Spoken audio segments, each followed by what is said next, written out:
Hi there, welcome everyone. As you can see here, we're not as complete as we sometimes are. Sam unfortunately has fallen ill and is, I guess in bed and hopefully sleeping. So we'll just have a little chat with me and Jordan. So for those who are new here, welcome to the channel. And of course, if you like this stuff, well, if you want to support us, subscribe and like and stuff. I'll remind you later. But for those who have not seen me, I am Ben Steven. I'm the like secondary host, I guess, normally for this this channel. And with me is Jordan, the Angry Astronaut, who more of you will probably know.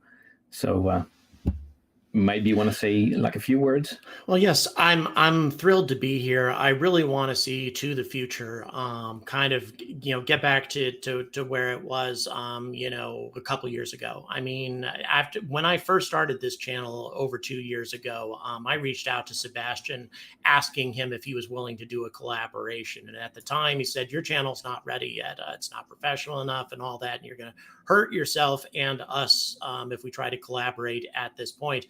Robert Morgan, thank you very much for your support, by the way. Yes.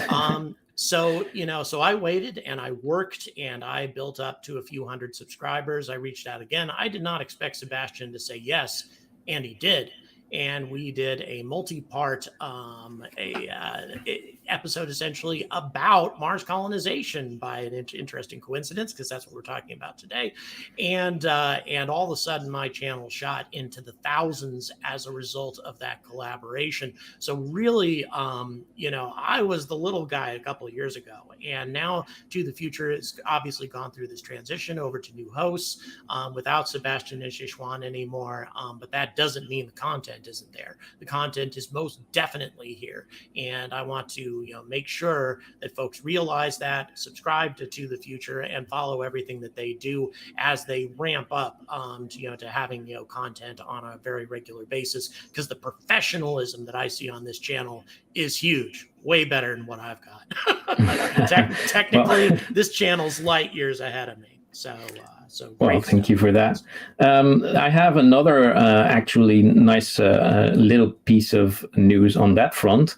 I'm still working with Sebastian for his Roman channel. Because in my not so spare time, I do some animation work and stuff. So I make some 3D animations for that. So I'm in contact with him, and I asked him to if he would like to join maybe the live streams, because he doesn't want to spend a lot of time on his channel anymore. But I know that a lot of you guys are and girls would like to see Sebastian and maybe Shishwan at some point.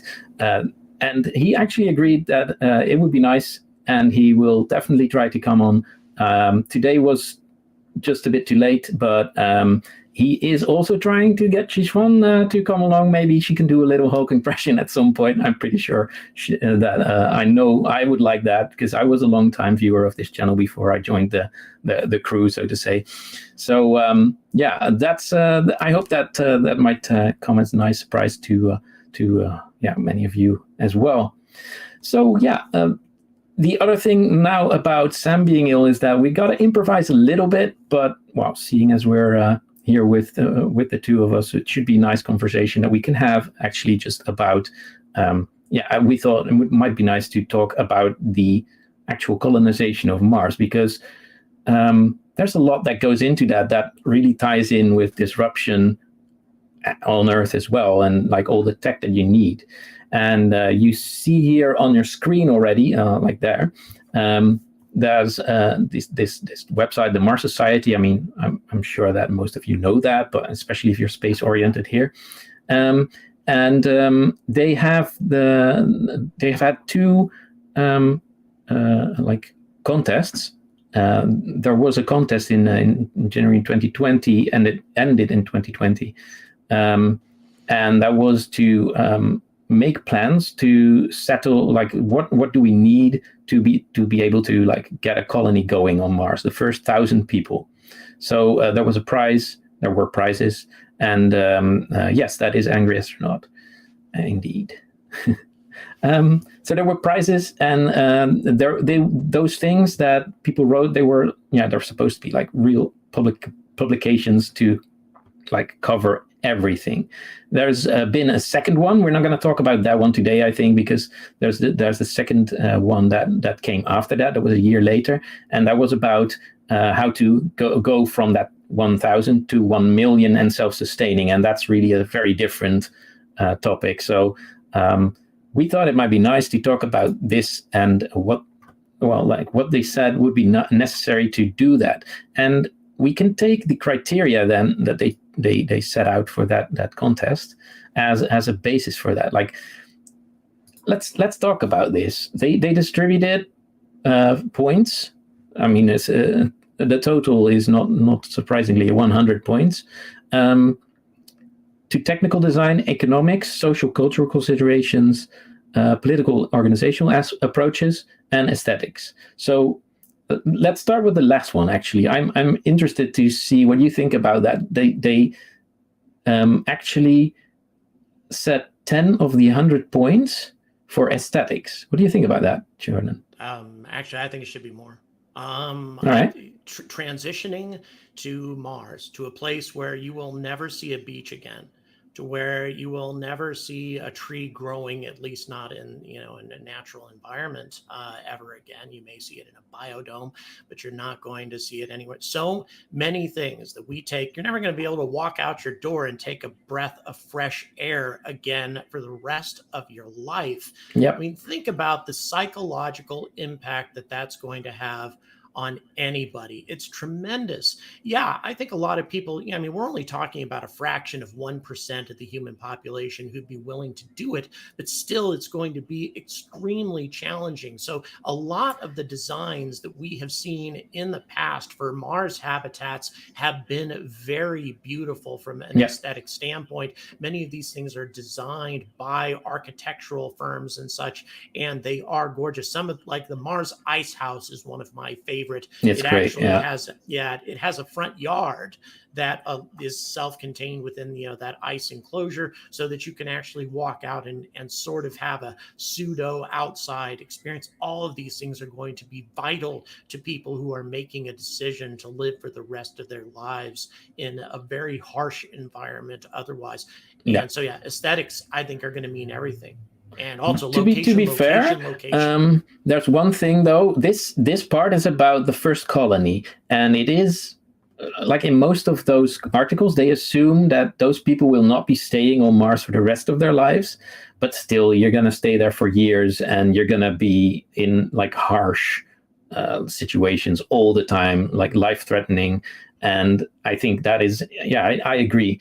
But I mean, if you look at the other points, then maybe it is fair that it's only 10 points, because I mean, to be fair, I think for the first 1,000 people, personally, I think that there's a point here. I'm not sure that it's actually readable. I might just increase the size here a little bit.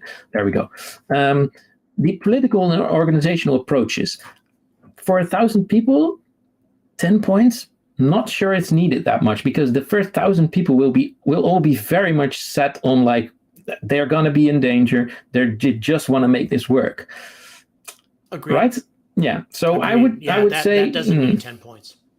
That's definitely needed for the 1 million people, but 1,000 they will know that they will all be professionals doing something technical or something with agriculture, which is also of course very technical. But yeah.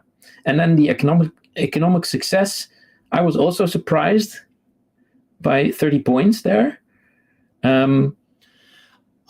I don't know. I mean, what they're going to have to prove to the other 999,000 people who are going to join them later on that this is an economically feasible thing, and that they're going to be able to, produce, or they're going to have a successful, thriving colony, as opposed to a colony that is completely dependent on help from Earth to survive. I mean, they have to set the standard. Yeah. And so, there's a lot of arguments to be made that asteroid mining and mining the moon and all that other is going to produce produce a lot more tangible money and more of an economic, infrastructure. It's easier to transport, goods and such to the moon and Earth and back and that sort of thing. Whereas going all the way out to Mars to me, that's more of let's be multiplanetary to protect the future Indeed. of our species. It sounds like very different goals, I guess, because the economic side should not be the goal for going to Mars, because that is like you say, it's not the best way to go at that. We might have a little settlement there just as a takeoff spot, but the moon is actually easier for that. So that would really getting space economics going to Mars is not really necessary, indeed, you would say. But indeed, it's about the settlement and the making people multiplanetary and taking that step out of the cradle, as Elon likes to say a lot. So I guess you're right there. You have to prove this in order for there to ever be a chance to get to that million, indeed. That is true. Well, at least to show that it's going to be, a pleasant or relatively pleasant kind of life, that you're not going to be struggling just for basic survival needs every single day of your life. I mean, if you make it look like living in a third world country, that's not going to be very appealing to a lot of people. So there's going to have to be unique things. But one thing I want to emphasize is the fact that we do have to do it. I'm actually releasing a video myself soon about this topic. We absolutely have to do this as quickly as possible. Yeah, I agree. The world could end tomorrow. Putin could decide that he's out of patience with Ukraine and drop a tactical nuclear weapon somewhere in Ukraine, and it could escalate to the destruction of our species, and we would go out forever. And that would be it for the future of human civilization if it were to happen tomorrow. That's how vulnerable we are. Yeah, there's a lot of calculations going on back and forth, and people saying well, we wouldn't completely be annihilated. There probably will be some people left, but I mean, there's a lot of movies and shows about this. I mean, I just think about the 100 or something. You would not have civilization anymore, and that's kind of the problem there. But maybe they won't make the same mistake again. I don't know. Let's not talk about that. Let's keep this channel positive, like it should be. Most of it is about why we need to be multiplanetary, though. I think that needs to be the major motivation, in my opinion, that takes us to Mars. Absolutely. Mars is so far removed from Earth that no matter what we decide to do to each other here, it's going to be very, very difficult to project that destruction all the way out tens of millions of kilometers out to Mars. That's going to be very challenging. So as a result, plus Mars is a great jump off point, right? Because it has lower gravity, the delta V from Mars to Titan, Mars to any of the Jovian worlds is far, far less than it is going from Earth to the Jovian. Absolutely. It's a stepping stone in many ways. So let's get back to that plan. I actually bought the books. There's both of those contests resulted in a book, and I got that here. I'll skim through it. I'm not going to show everything because that's probably not right to do, but as you can see here already, it's 800 pages, so it's not like a light read or something. But the nice thing about this, it's actually promoting, so it's great. I think it's good if I go through this. And the nice thing about this is you can read all the articles. You see here that there are 22 teams. I think those are all the teams that submitted a proposal, and that's 2 years ago. And then there's another table of contents. Let's go there. All those teams have, this is the introduction. Where are we? Sorry, I clicked on the wrong one. The first team, they all have pictures and solutions to all of the problems that they deem would be necessary to solve. And if you look at how different they are, it's great. You see, just going through some of these pictures, they have really thought about where to place what and why. And let's the second one. Oh, that's not the picture. Amazing stuff. This is make a million videos out of this. This PDF, I see that some people would like it. I can definitely recommend it, but it's for sale. It's it's something that you can buy. It's not something that I can share here. It's on Amazon. You'd have to have a Kindle account for that. I don't even have it. There are ways to get there is actually a Kindle for Windows application. You can just read it on your PC. I just did some tricks to convert it to PDF. That's actually not fine to do, but I just wanted to read it on my non-Amazon e-reader. But that's the only thing I did with this. That is not fair, but I will not share it. I will not share it on. Let's just go there. Amazon. Yeah, I don't want to drag things out. While you're there we go. That up. Okay, go ahead. Kindle, $6.72. So, jeez, $6. Give me a break. I'll buy that today. Indeed, absolutely. So basically, it so far I've been like reading all this, and it's so fascinating. I mean, I have a master's degree. I do. I can definitely put the Amazon link in the chat. By the way, real quick, Anton Nim threw in a super chat there. Thank you so much for your support. Really do appreciate you doing that for To the Future. All right, great indeed. Does this work? I'm just trying to put this link in the chat. We'll go there. Cool. There we go. Yeah, I'm buying that. That's the link in the chat for the first book. You can find the second book from there, I think, but I can post that in a bit. But no, well, the second book is called Mars City State. You can find that easily from there, I think. But let's just focus on the first one. They have these plans, and they have like most of them are scientists, and they have thought about all the sides of this. And I mean, there's a lot of nice analyses in here of what can go wrong and what you should do to prevent that, and architecture of the base, and everybody has their own little solutions. And most of these things, I think a lot of YouTube channels and stuff pick out nice parts about this, like how will you build? For instance, the 3D printing thing, is that viable or not? And a lot of these articles go into that. This is just a 3D model, but there was one, I probably can't find it right now, but that talked in detail about how to actually inject the Martian regolith, that as they know it now, with the right amount of glue kind of, or anything that binds it, so that it would stick up, and how much would you need for radiation sheltering. It's really great. So is the conclusion that we can use it for concrete and that sort of thing, that the regolith can do? Because I know they've done experiments with that. NASA has already done competitions where they do 3D print habitats using simulated Martian regolith, and it works. Do these scientists believe that is actually the case, or do they think the regolith is going to be a problem? So I have not read all of them yet, but as I've seen the few that I've looked through all of them, and it seems like they have different opinions on this. Some of them say, well, it's probably not going to work that well unless you bring like 100 tons of glue or whatever stuff you need to use. I think that could actually work, because as soon as we have Starship at this point required, I think, to do this, at least 1,000 people, there's no other option at this point. So if you have Starship anyway, you can send ahead one with the needed stuff to build enough, to 3D print enough.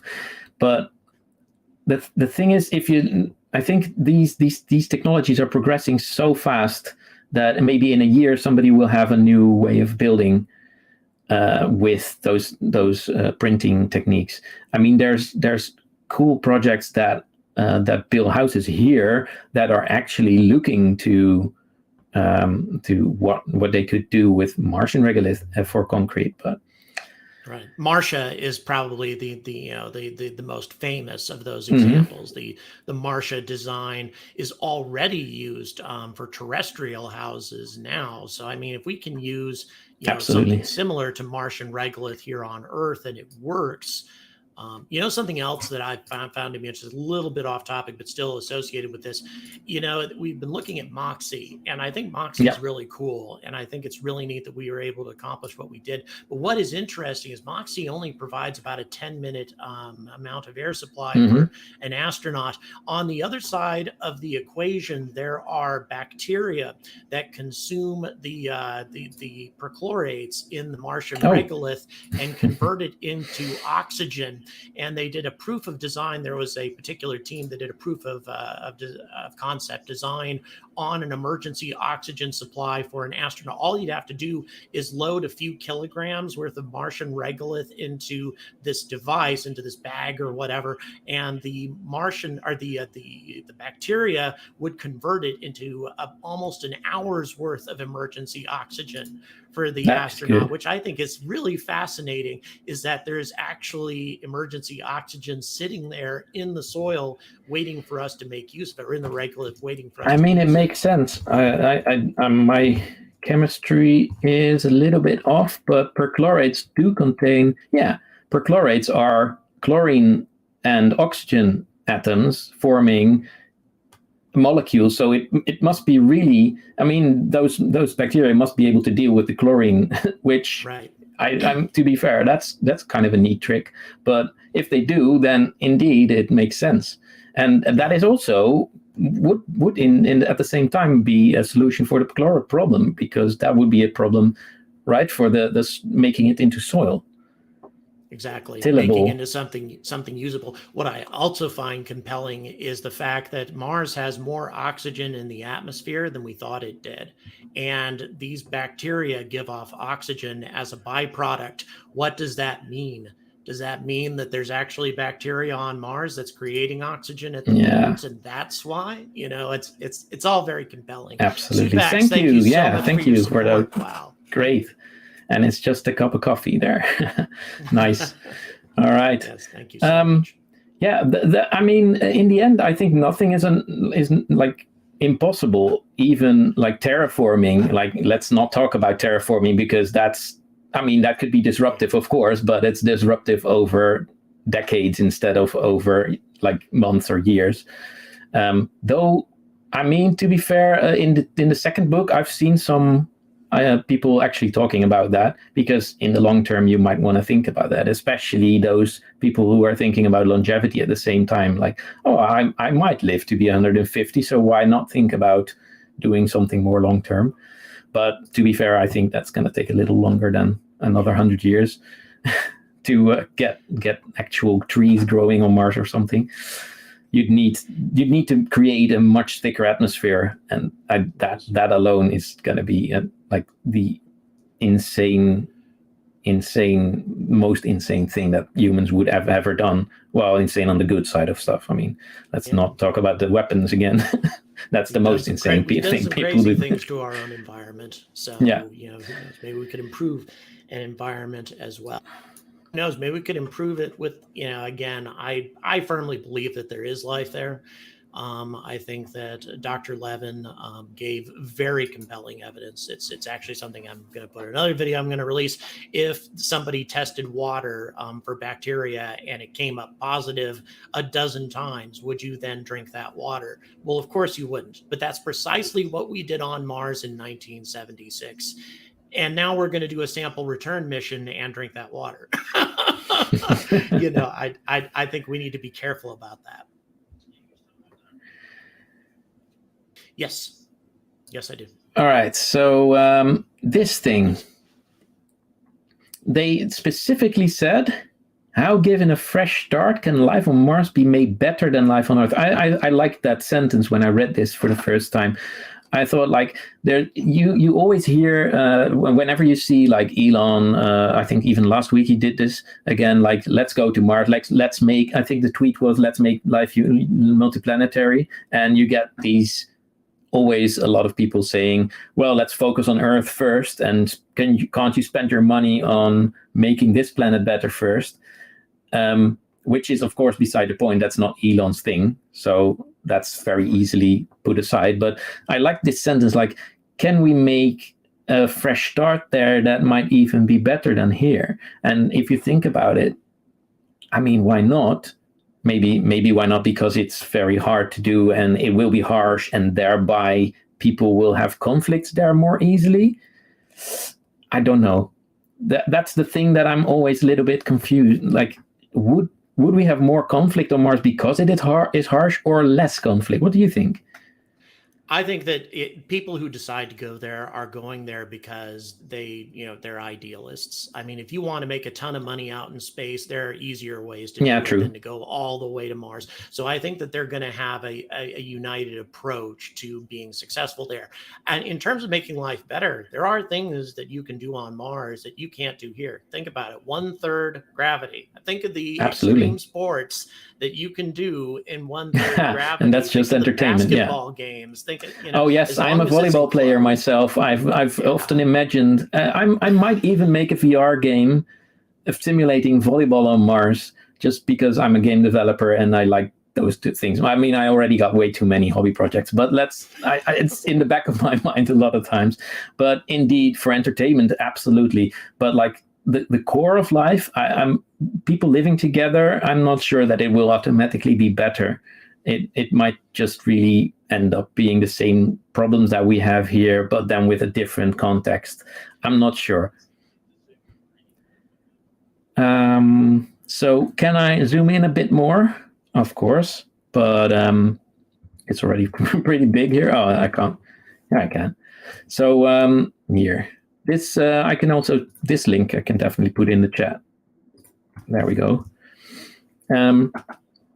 Then you can look at this yourself as well, like this. All right. So let's talk a little bit, because that's actually what we're named disruption report. So the technical things, because that's actually the most, I think, most easy things to tackle. We've talked a little bit about the oxygen now. There's of course a lot of other problems. Like we barely have even scratched maybe the surface of building. To be fair, I'm pretty sure that construction is not going to be the biggest problem, because we are so good at that now. I mean, look at what we can build in Earth gravity. Burj Khalifa, which is now named differently. Well, anyway, that building 800 meters high, if we can build that here, you just have to send the right materials and machines up, right? Yeah, I think that I think construction is not going to be the major problem either. I think one of the things we're going to make sure that we have backups, that we have redundancy built into life support. I think that's going to be one of the biggest challenges. Absolutely. Because if you have a breach on your food supply, on your greenhouse or something like that, and you don't have another greenhouse that's capable of producing just as much food, if you have some sort of event, plus we don't even know what these dust storms may do to our electronic equipment. I mean, they're electrostatically charged dust storms. So far, they haven't done anything to the probes that we send there, but those probes are tough pieces of machinery that are designed to survive the vacuum of space and intense radiation. Are we going to bring that quality of technology with us, for everything we build? Probably going to have to. To be fair, to be fair, I think those storms, a lot of like people have looked at those, and seeing the density of the atmosphere, the actual storm itself will not be a problem. Indeed, it might be the electrostatical charges, but I'm pretty sure that with the construction we can do and just incorporate a little bit of Faraday cages here and there, I don't think that will be a major problem as well. I mean, I've read a couple reports that NASA did on it. The nature of the dust and the fact that it adheres to things and stuff like that, especially if you got stuck in the middle of one, for example, in a spacesuit, and all of this dust accumulates on your visor and et cetera, in the various parts of your EVA suit. That could be a death sentence, especially since visibility would be down to absolute zero. I'm not sure about that though. We don't know that. We know that visibility is bad also because of the cameras of the probes. Yeah, that could be. They will be covered at that point. But maybe if you can just wipe off the things that come on at that point, visibility won't be that bad because of the density. we don't know that yet. There's so much we don't know, of course, but there are a lot of things that we need to find out by going there. There's no question about it. And I think that and one nice thing about thinking about this is like, who will go there if you don't even know those things? And the crazy part is like, there will be way more people who would want to do this than will be, or even be qualified to do this. Then there will be spots. This is not going to be an issue. There's a lot of people who say, well, I would never do that. Well, that's fine, of course. Not everybody would go on a ship in the 15th century and sail off to the Indies and discover America. I mean, that is just a few people, but it's never going to be an issue of we don't have the people to do this with, I don't think. I agree completely. And just a quick reminder to all concerned, we've hit about half an hour at this point, and I'm kind of pushing the edge of my availability. I'd be thrilled if you guys want to continue it. I just know that I've only got a couple more minutes to talk. I'm not going to continue by myself. This is definitely meant as a conversation stream. So we'll just have a few more minutes, and maybe we should just think about like, what do we we've now talked about the easy part, like construction. Well, easy, but still like the most solvable part. Maybe what is the worst thing? What's the thing that we think might be lethal to this whole idea? What's the worst thing? I think we need to be aware of the things that we're not that certain about. We need to be, very cautious in regards to things that we still don't know enough about. Of course, we've already brought up the dust storms. We don't know enough about what those actually do to be certain that that we're going to be fine with one of those or not. Another particular issue is definitely agree with Crispy here, by the way. Like people, the first humans sent to Mars will be intelligent. They won't get involved. That's absolutely true.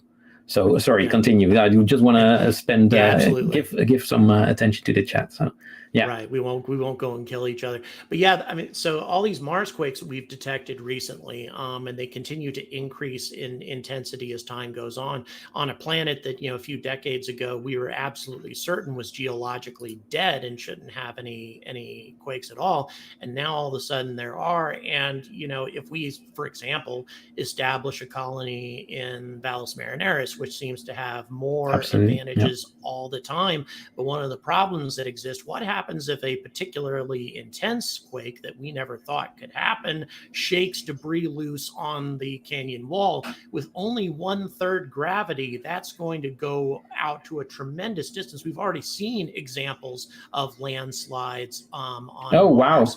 Sorry, gotta interrupt you there. What? Wow. Thank you, Ed.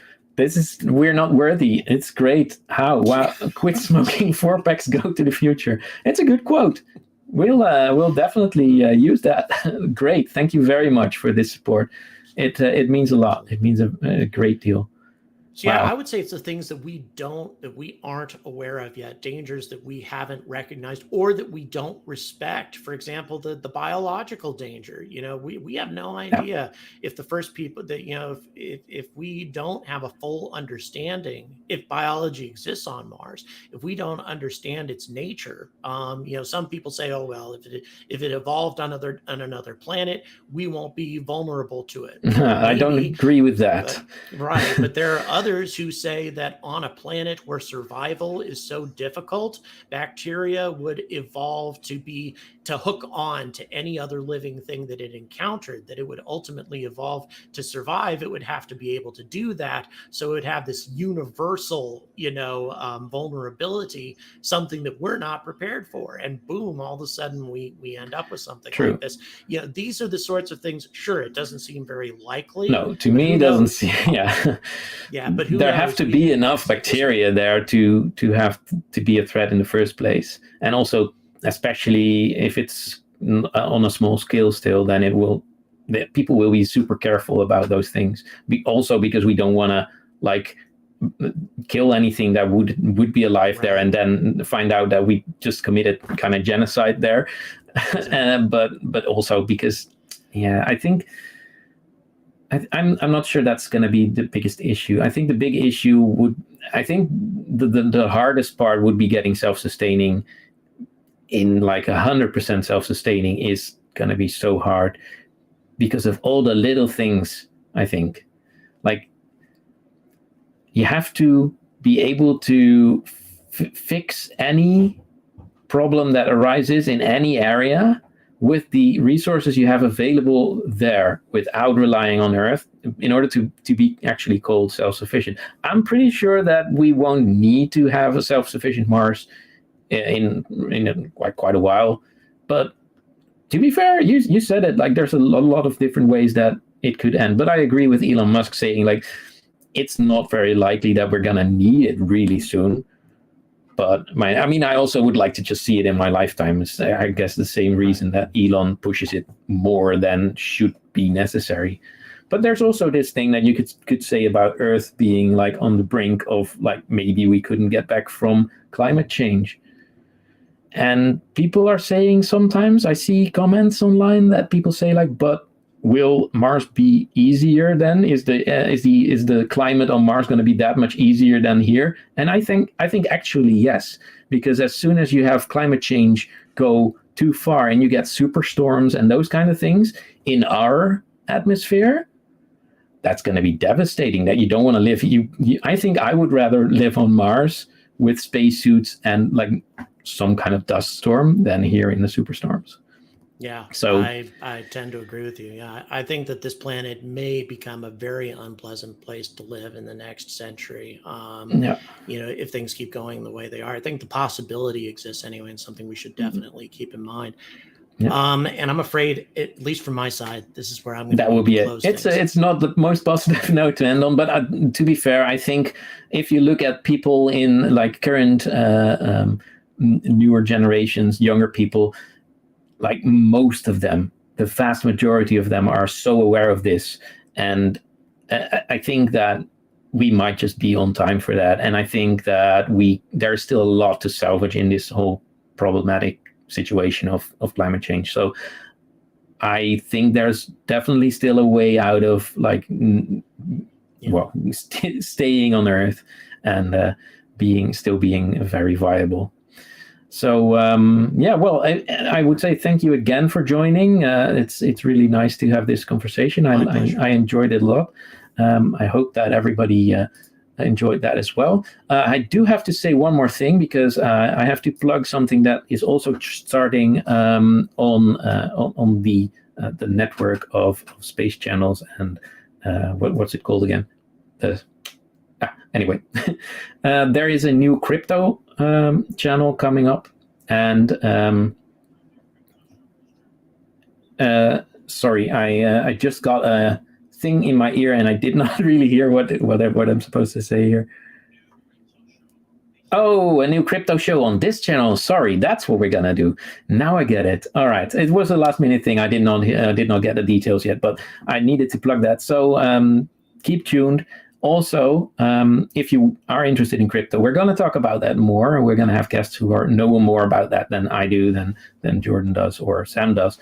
And so if you want to follow that, absolutely do subscribe and ring that bell if you want to be notified. And then you will be notified.